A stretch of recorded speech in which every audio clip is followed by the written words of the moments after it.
নমস্কার বন্ধুরা, ডিলাইটফুল তুলিকাতে তোমাদের সবাইকে স্বাগত। আজকে আমি তোমাদের কাছে নিয়ে এসেছি নিরামিষ ঝাল সুজির রেসিপি। আমরা মিষ্টি সুজি তো খেয়েই থাকি, কিন্তু যদি নিরামিষ ঝাল সুজি বানিয়ে থাকি তাহলে দেখবে খেতে দুর্দান্ত লাগবে। এটা তোমরা ব্রেকফাস্টে কিংবা ডিনারেও খেতে পারো।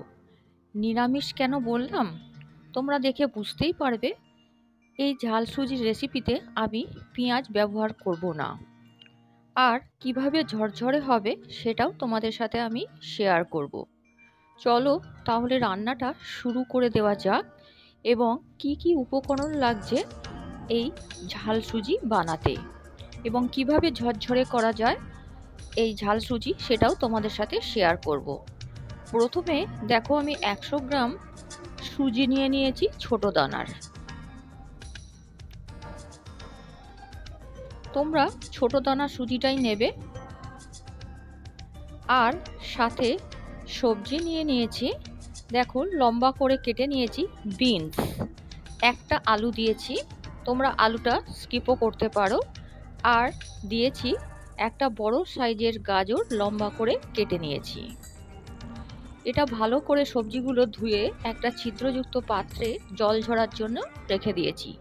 আর সাথে নিয়েছি বেশ কয়েকটা কাঁচা লঙ্কা কুচি করে, আর মটরশুঁটি ছাড়িয়ে নিয়েছি। প্রথমে ওভেনের মধ্যে কড়াই বসিয়ে শুকনো কড়াইয়ের মধ্যে আমি সুজিটা ভেজে নেব। কোনো রকম কোনো তেল দেওয়ার দরকার নেই।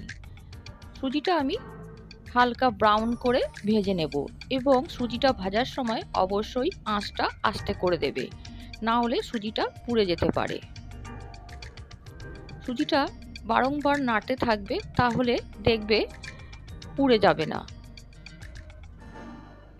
দেখতেই পাচ্ছ বন্ধুরা, হালকা ব্রাউন হয়ে এসেছে।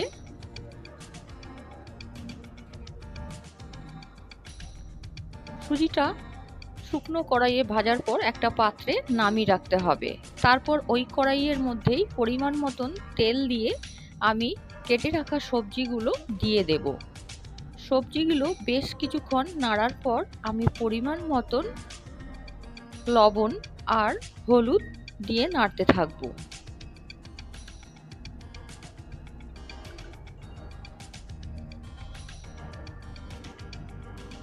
লবণ দিলে সবজিগুলো তাড়াতাড়ি ভাজাও হয়ে যায় এবং সবজিগুলো নরমও হয়ে যায়, সিদ্ধ হয়ে যায়। এরপর আমি কুচিয়ে রাখা কাঁচা লঙ্কাটা দিয়ে দেব। যে যেমন ঝাল খাবে সে সেই পরিমাণই কাঁচা লঙ্কা ইউজ করো। নাড়াচাড়া করতে করতে এই সবজিগুলো আমি ভেজে নেব। তারপর আমি যোগ করব ছাড়িয়ে রাখা কড়াইশুঁটিগুলো।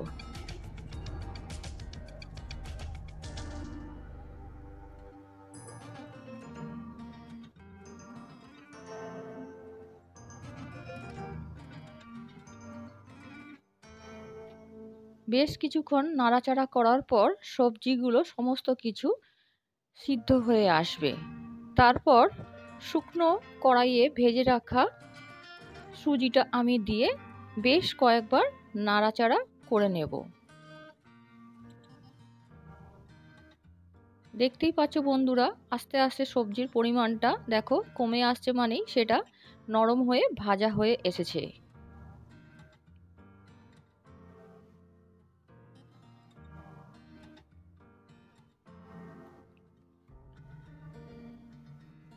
আমি ভেজে রাখা সুজিটা শুকনো কড়াইয়ে সেটা দিয়ে ভালো করে বেশ কয়েকবার সবজির সাথে নেড়েচেড়ে নেব।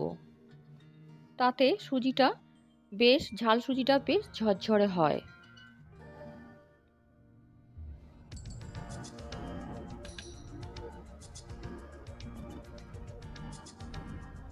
বেশ কয়েকবার নাড়াচাড়া করার পর আমি পরিমাণ মতন জল দিয়ে দেব। সুজি এবং সবজিগুলো তো তেলে নাড়তে নাড়তে অলরেডি সিদ্ধ হয়েই এসেছে। যতটুকু সিদ্ধ হতে বাকি আছে এই জলেতেই সুজি আর সবজিগুলো সিদ্ধ হয়ে যাবে। এই সময় আঁচটা আস্তে করে দেবে। আরও একটু পরিমাণ আমি জল দেব।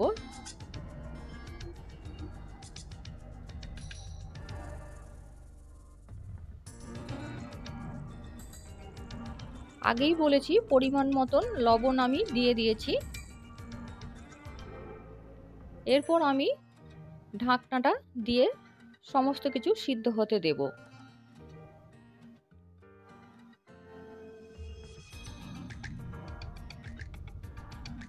বেশ কিছুক্ষণ পরে সমস্ত জল টেনে নিয়েছে সুজি এবং সবজিগুলো। সুজিটাও সিদ্ধ হয়ে গেছে এবং সবজিগুলো অলরেডি সিদ্ধ হয়ে গেছে। এরপর যতটুকু পরিমাণ জল আছে আমি নাড়তে থাকবো বারংবার। এইভাবে নাড়তে নাড়তে দেখবে জলটা প্রায় শুকিয়ে এসেছে। আস্তে আস্তে সুজিটা ঝরঝরে হতে থাকবে। আঁচটা কিন্তু একদমই বাড়াবে না, অল্প আঁচে করবে, না হলে নিচটা ধরে যেতে পারে। এইভাবে নাড়তে নাড়তে আস্তে আস্তে সুজিটা আমি ঝরঝরে করে নেব।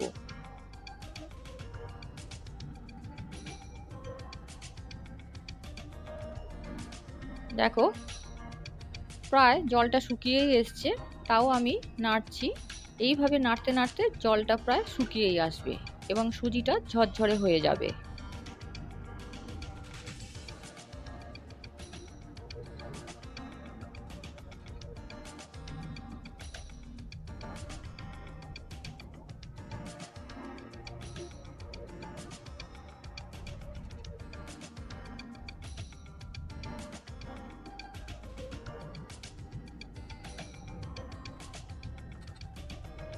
তোমরা দেখে বুঝতেই পারছো বন্ধুরা, দেখো জলটা প্রায় শুকিয়েই এসেছে এবং সুজিটা, ঝাল সুজিটা ঝরঝরে হয়ে এসেছে। এরপর কিছুক্ষণ আমি ঢাকা দিয়ে রেখে দেব, যাতে যতটুকু জল আছে সুজিটা অ্যাবজর্ব করে নিতে পারে।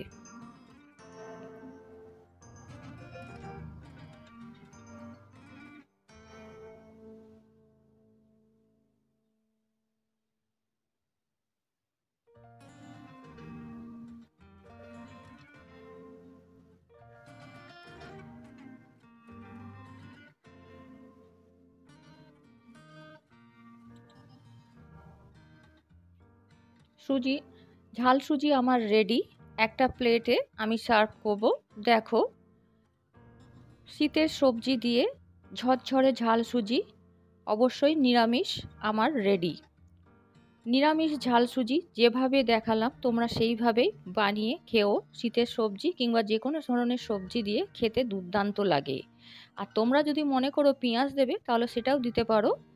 কেমন হয়েছে বন্ধুরা তোমরা অবশ্যই কমেন্ট করে জানিও। ভালো লাগলে লাইক করো, বন্ধু বান্ধব আত্মীয়দের সাথে শেয়ার করো আমার রেসিপিগুলো। আর যারা নতুন বন্ধু হতে চাও তারা অবশ্যই সাবস্ক্রাইব করে পাশে থেকো। আর পাশে থাকা বেল আইকনটি অবশ্যই প্রেস করে দিও, তাহলে নতুন নতুন আপডেট তোমরা পেয়ে যাবে। আজকের মতন আসি, আবার চলে আসবো নতুন রেসিপির সাথে। তোমরা সবাই ভালো থেকো, সুস্থ থেকো। আজকের মতন টাটা।